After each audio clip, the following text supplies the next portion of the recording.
Hello everyone. Welcome to 360 on History. Please check out our website and follow us on social media. Our podcast today is an interview with Sandra Snæbjørnsdóttir, who is a geologist working on a very interesting project in Iceland. But before we start, I want to talk about the Earth's tectonic plates. Millions of years ago, all the continents were joined together to form one supercontinent called Pangaea. And about 175 million years ago, Pangaea started to break apart into the continents we see today. As this happened, rifts opened up, and one of these gave rise to the Atlantic Ocean. This was due to the Earth's plate tectonic processes, which resulted in the continental drift. The Earth's crust and upper mantle is broken into tectonic plates, and where these plates meet, geological processes such as earthquakes, volcanoes, mountain building, and oceanic trench formation take place. The breaking apart of Pangaea and the opening up of the Atlantic Ocean resulted in the Mid-Atlantic Ridge. In the North Atlantic, the ridge separates the Eurasian and North American plates, and although it is mostly underwater, a portion of it passes through Iceland. It is for this reason that Iceland has such a lot of geothermal activity. Our interview today is about a project that utilizes this geothermal activity in Iceland.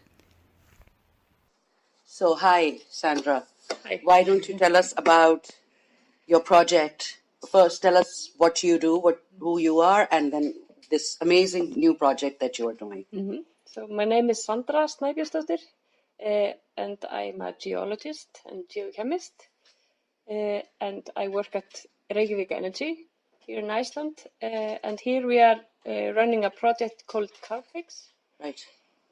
And this project is aiming on injecting CO2 and turning it into rock. Right. That sounds really fantastic. So can you explain to us how you do this? So we are injecting the CO2 into basaltic rocks, which is basically the rock that Iceland is made up of, and most of the oceanic floor as well. Right. And these rocks are very reactive, and they contain a lot of metals such as magnesium, iron, and calcium. We inject the CO2 dissolved in water. So this is just basically injecting sparkling water, just water you buy in the store. Right. And this water has low pH, so it's acidic. And the acidity of the water dissolves the rocks. Right. So that it dissolves these metals out of the rock that combine with the CO2. So calcium, magnesium, and iron are dissolved out of the rock and combine with the CO2 and form carbonate minerals. Right. And these are minerals such as calcite and magnesite. So just minerals that are naturally occurring. Right. And they just sort of fix into the basaltic rock. Yeah. So that's also the beauty about basalts, that they are kind of like a sponge. There is a lot of porosity in this rock. There is it has all these pores and cavities that can be used for storing this carbon. And also we have a lot of fractures and fissures within the bedrock, because we are located in a very active area where we have spreading. So we have opening of new surfaces and flow paths ongoing all the time here. Right. Oh, this is fantastic. So can you explain a little bit more about the process? I understand that so it's sparkling water, basically, fluid, carbon dioxide mixed in water, and you sort of send it down with pressure?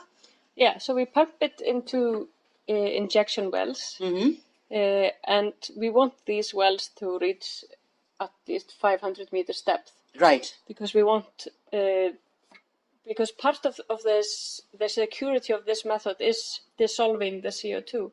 Because by dissolving it, we are creating a fluid that is actually heavier than the water that is in the formation. So Right. it has the tendency to sink Right. rather than to rise up. Right. So it's not, we don't, it's not going to rise to the surface again. So we want it to be at depths that keeps the CO2 in this dissolved phase for this increased security. But in Hellisheiði, we are actually injecting to even greater depths. So we have wells that are reaching 2,000 meters. Okay. But that's mostly because we are using the infrastructure that is already in place there. Because we are already injecting a lot of geothermal fluid after going through the power plant. We re-inject it into the reservoir. So we can use this re-injection infrastructure.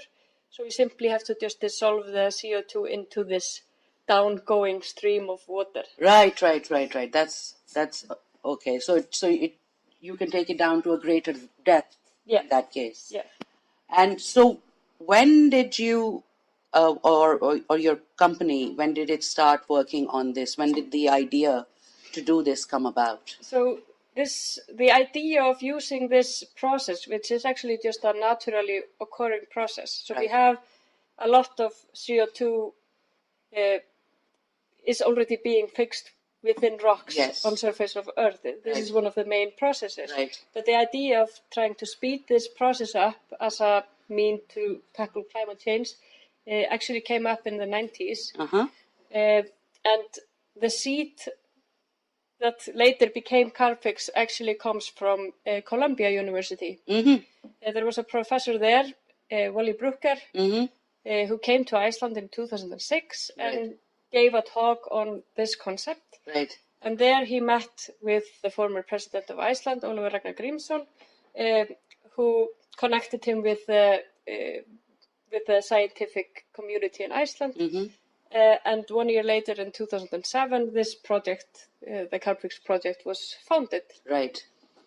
So for the first couple of years, the main work was lab experiments, trying to find a suitable spot for injecting and designing the injection system.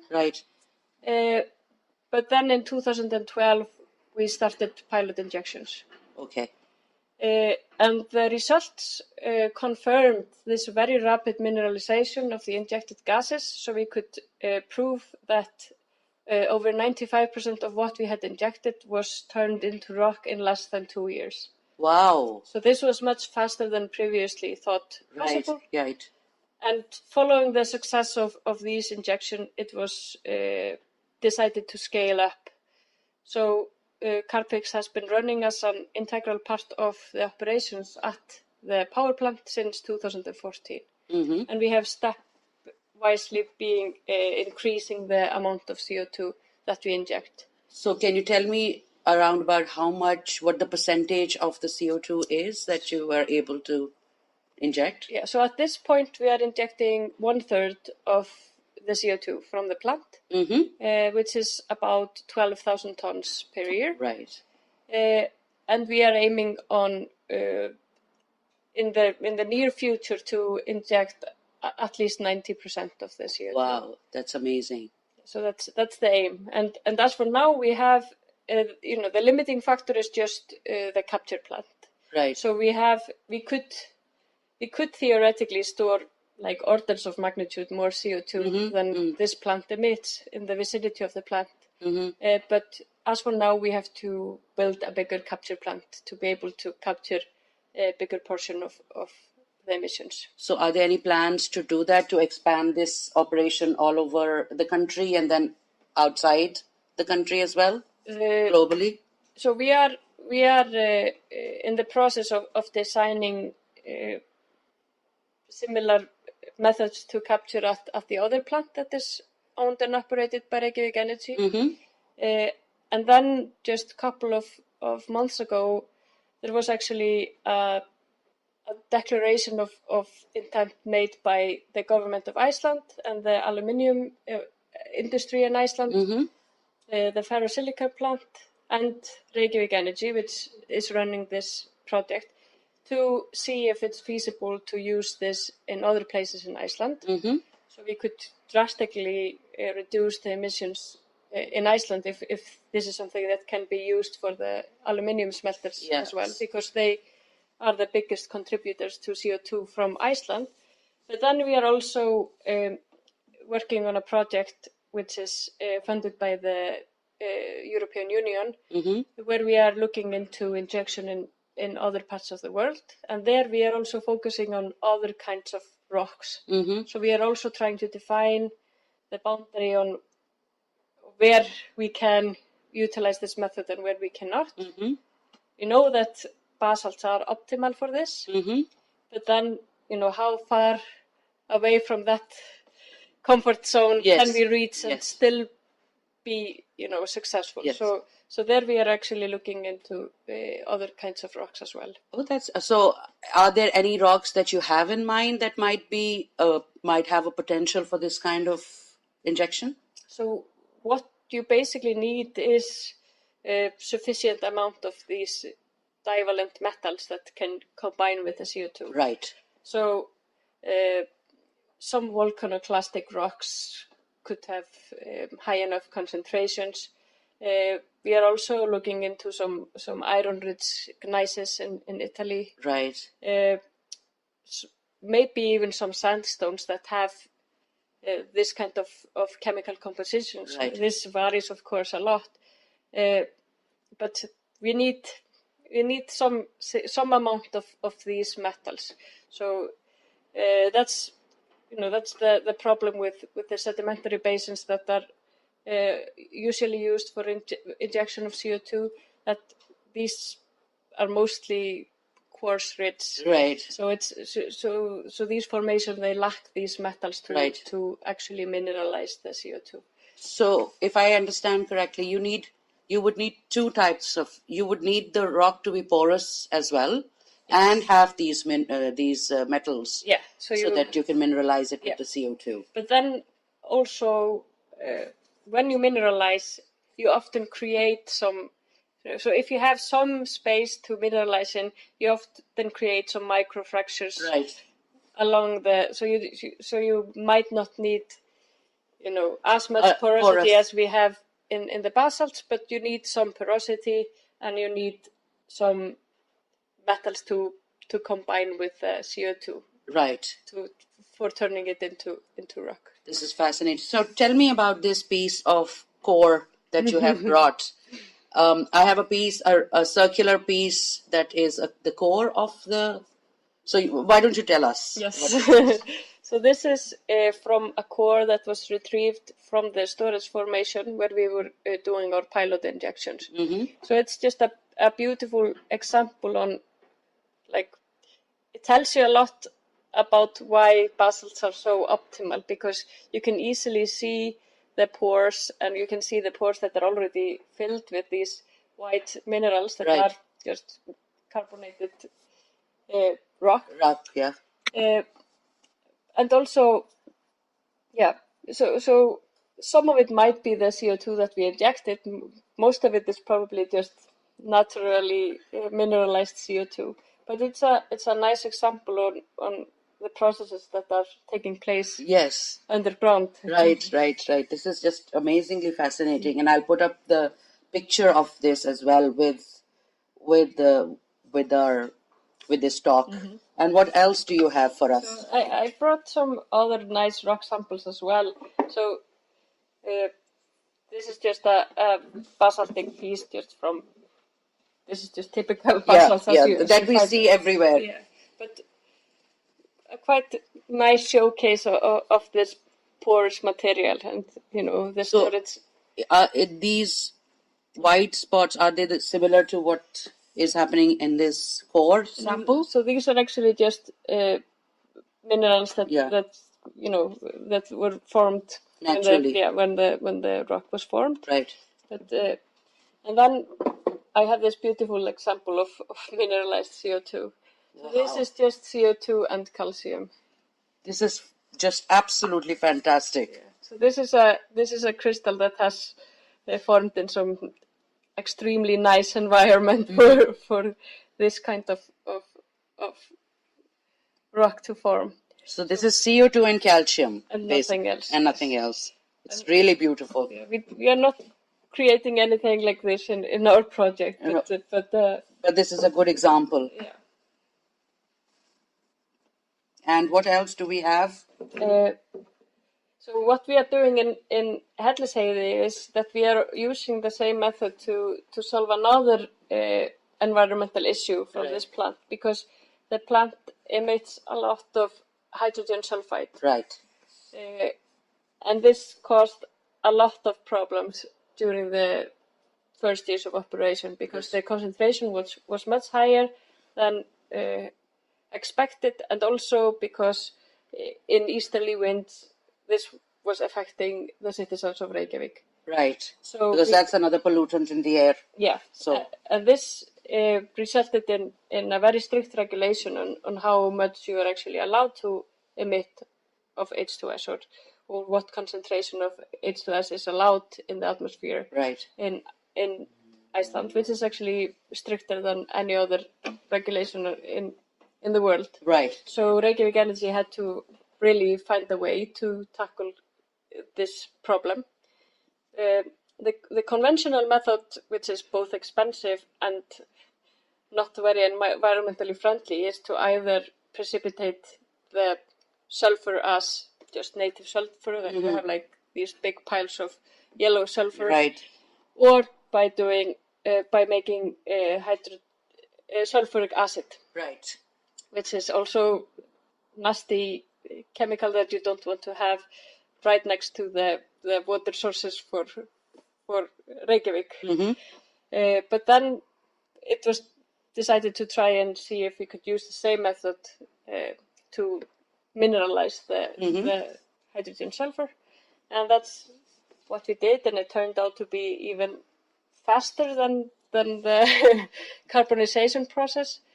This is fantastic. It's like a beautiful golden silvery metal. Yeah, so we are. This is actually fool's gold. It's fantastic. Pyrite. Yeah, pyrite. Yeah. So we are mineralizing the H2S as well. So we are co-injecting CO2 and hydrogen sulfide, and turning both into rocks. And so, you said that about 1/3 of the CO2 from the plant is potentially being mineralized. How much of the sulfur or hydrogen sulfide is? So we are injecting about 75% of the hydrogen sulfide, but it is in lower concentration than CO2 in the steam. So we are injecting about 5,000 to 6,000 tons per year of hydrogen sulfide, and about 12,000 tons per year of CO2. And so, are the other processes of getting rid of hydrogen sulfide also taking place, or just now you're just doing this? We are just doing this, and this is of course environmentally friendly. We are just mimicking this process that is already taking place, and we see a lot of pyrite just in the reservoir from the geothermal activity and the carbonates as well. And it's also a lot less expensive than these other processes.